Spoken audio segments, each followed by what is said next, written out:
संभल की जामा मस्जिद के सर्वे के लिए आई टीम के साथ जो लोग नारे लगा रहे थे जय श्री राम के, अगर प्रशासन उन्हें ही रोक लेता तो शायद ये झगड़ा, ये फसाद न होता।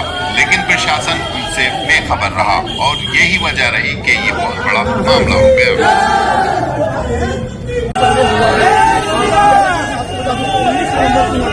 सर्वे हुआ था और आज दूसरी बार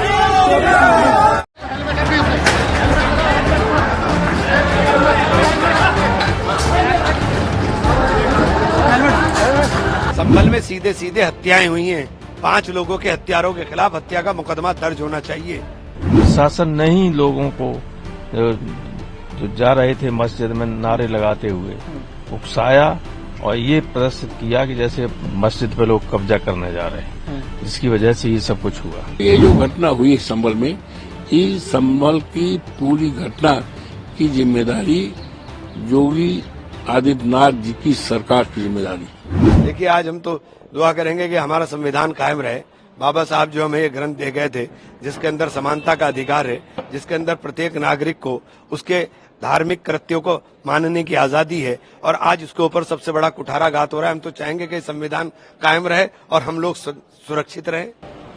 लेकिन सर, ऐसा क्यों हमेशा ये आप सोचते हैं कि संविधान तो संविधान के आधार पर ही देश चल रहा है, तो क्यों इस तरह एक बात मुझे बताइए। नहीं, आप मुझे बताइए, हर जगह जाकर के जब 1991 में वर्शिप एक्ट आ गया था, उसके बाद भी हर जगह जाकर के निचली अदालतें लगातार मुकदमे कर रही हैं। एक्ट आने के बावजूद मुकदमे कर रही हैं। वो एक्ट इसीलिए लाया गया था कि देश के अंदर ये नफरत का माहौल ना पैदा हो। अब आप हर जगह जाकर के कहोगे कि यहाँ की खुदाई करो, यहाँ की खुदाई करो। यहाँ एक दिन आप रिट दायर करते हो, सुबह को रिट दायर होती है, शाम तक सर्वे का ऑर्डर हो जाता है और 2 घंटे के अंदर सर्वे टीम तैयार हो जाती है। तो हो क्या रहा है भाई? ये हो क्या रहा है? पूरी न्यायिक व्यवस्था के ऊपर सवालिया निशान लग रहा है। सुप्रीम कोर्ट को संज्ञान लेना चाहिए कि देश के अंदर रहने वाले एक बहुत बड़ी आबादी के मन में ये शंका उत्पन्न हो गई कि हमें दबाया जा रहा है। आप कहाँ साइड लाइन लगाना चाहते हो, हमें किस जगह लगाना चाहते हो, ये बता दो कि आप हमें कहाँ लगाना चाहते हो। सर, संभल वाले मामले को लेकर लगातार जांच चल रही है, क्या कहेंगे? संभल में सीधे सीधे हत्याएं हुई हैं। 5 लोगों के हत्यारों के खिलाफ हत्या का मुकदमा दर्ज होना चाहिए। सीधे हत्याएं हुई हैं और हत्याएं वहाँ कोई हिंदू मुसलमान झगड़ा नहीं है। वहाँ झगड़ा पुलिस बनाम मुसलमान है। पुलिस ने सीधे गोली मार करके 5 लोगों की हत्या की है। कौन लोग थे जो जाकर के धार्मिक स्थल में नारेबाजी कर रहे थे? क्यों नारेबाजी कर रहे थे धार्मिक स्थल में? जब सर्वे टीम गई थी, सर्वे टीम ने सर्वे किया, शांति के साथ सर्वे पूरा हो गया, और जब सर्वे टीम ने उनका काम नहीं चला तो दोबारा सर्वे टीम गई। दोबारा सर्वे टीम जाती है, साथ में अपने दंगाइयों को लेकर जाती है, उन्हें लेकर जाकर के वहाँ नारेबाजी कराती है। क्यों नारेबाजी हो रही थी भाई? क्यों झगड़ा? और झगड़ा कराया और सीधे गोली चलाई और लोगों को मार दिया। 5 लोग मर गए। वक्त अमेंडमेंट को लेकर क्या कहना चाहिए, क्योंकि सरकार ऑलरेडी इस पर जेपीसी की मीटिंग चल रही है, जेपीसी टीम ने भी कुछ समय मांगा हुआ है, इस पूरे मामले को लेकर क्या कहेंगे? देखिए, हम लोग चाहते हैं कि अभी जेपीसी का कार्यकाल थोड़ा बढ़ाया जाए, क्योंकि अभी सारी सुनवाई बची हुई है और सब लोगों को, जो स्टेक होल्डर्स हैं, उनको सुनकर के इसके अंदर फिर रिपोर्ट सबमिट की जाए। सांसद हैं और विधायक के बेटे हैं, उन पर मुकदमा हुआ है। सर, इस पर क्या कहना चाहेंगे? संभल में जो कुछ प्रशासन कर रहा है 100% गलत कर रहा है। जी सर। प्रशासन की लापरवाही से, बल्कि मैं तो ये आरोप लगा रहा हूं, प्रशासन ने जानबूझकर वहां ये सब अशांति पैदा करने का काम किया है। प्रशासन चाहता कुछ भी नहीं हो सकता था। प्रशासन ने ही लोगों को जो जा रहे थे मस्जिद में नारे लगाते हुए उकसाया और ये प्रदर्शित किया कि जैसे मस्जिद पे लोग कब्जा करने जा रहे हैं, जिसकी वजह से ये सब कुछ हुआ। सर, कल आपका एक और बयान आया था कि पुलिस इस तरह की कार्रवाई करेगी तो पत्थरबाजी होती रहेगी। तो अच्छा, जब कोई न्याय नहीं कहीं से मिलेगा तो निराश होकर आदमी क्या करता है? निराश होकर न्याय मिलेगा तो कभी कुछ नहीं अशांति होती। हमेशा शांति न्याय के रास्ते से ही निकलती है, और न्याय जब नहीं मिलता है, निराश हो जाता है आदमी, कहीं से न्याय नहीं मिलता है, तो कुछ न कुछ तो लोग करते ही फिर।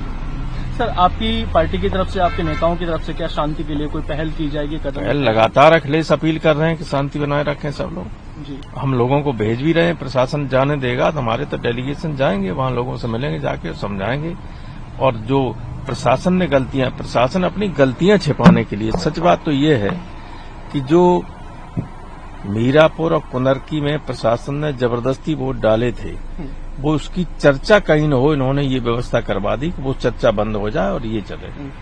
5 आदमी मार दिए, गोली दर्जनों लोगों को लगी हुई है। तो पुलिस वालों के खिलाफ, किसी खिलाफ कोई एफआईआर नहीं, कोई चीज नहीं, जबरदस्ती लोगों को आतंकित किया जा रहा है। सर, क्या अदानी के मुद्दे पे आज आपकी पार्टी फिर से सरकार को घेरने की कोशिश करेगी? सर, देखिए, हमारी प्राथमिकता संभल, आज तो कुछ होगा नहीं संसद में, आज तो केवल संविधान सदन की में कार्रवाई है, इसमें राष्ट्रपति संबोधन देंगे। कल है तो कल संसद के संबल के मामले को छोड़ नहीं सकते, वो हमारा प्रायोरिटी है। ये संभल का घटना बड़ी दुखदाई है, दर्दनाक है, जिसमें 5 बेकसूर लोगों की हत्याएं हुई। आज दुनिया में नहीं है, ये बहुत दर्दनाक घटना है। और ये जो घटना हुई संभल में, इस संभल की पूरी घटना की जिम्मेदारी योगी आदित्यनाथ जी की सरकार की जिम्मेदारी, उनकी जिम्मेदारी है।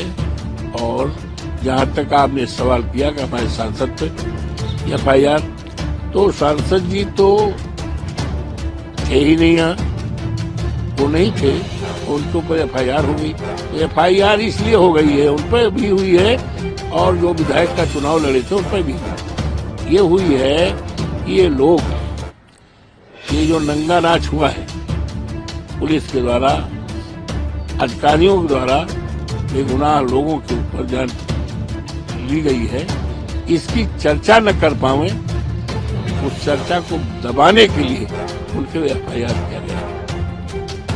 एफआईआर में तथ्यों के परे बात है। एफआईआर जो दिखाया गया है उसमें तो यही नहीं है, हाँ, झूठी बात है, झूठी बात। इससे एफआईआर करने से जो एक जनप्रतिनिधि है, सांसद है, वो कैसे उसकी जबान डर पाएगी, कैसे डर पाएगा?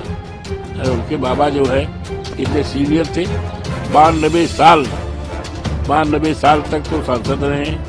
उनका एक इतिहास है, परिवार का इतिहास है, एक ऐसे परिवार से पैदा हुए हैं वो, जिनका एक अच्छा खासा इतिहास है, जन समस्याओं के लिए संघर्ष का इतिहास है। तो उसके ऊपर जो एफआईआर है बिल्कुल बेबुनियाद है, उसको होना चाहिए। इसी बात को लेकर माननीय लोकसभा अध्यक्ष, माननीय अध्यक्ष हमारे जो हैं आदरणीय अखिलेश यादव जी के नेतृत्व में हम लोग मिले भी थे। इस बात को बताया गया था कि आप हमारे संरक्षक हैं और इस तरह सांसद पर एफआईआर हो रहा है, तो आप हमारे संरक्षक हैं, इसको देखिए, इसमें इंटरव्यू करिए, ये कहा गया।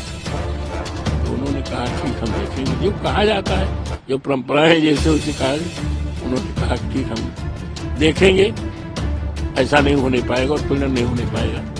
हम संरक्षक हैं, हम अपना परिवार का मेंबर मानते हैं, बीइंग अध्यक्ष लोकसभा का।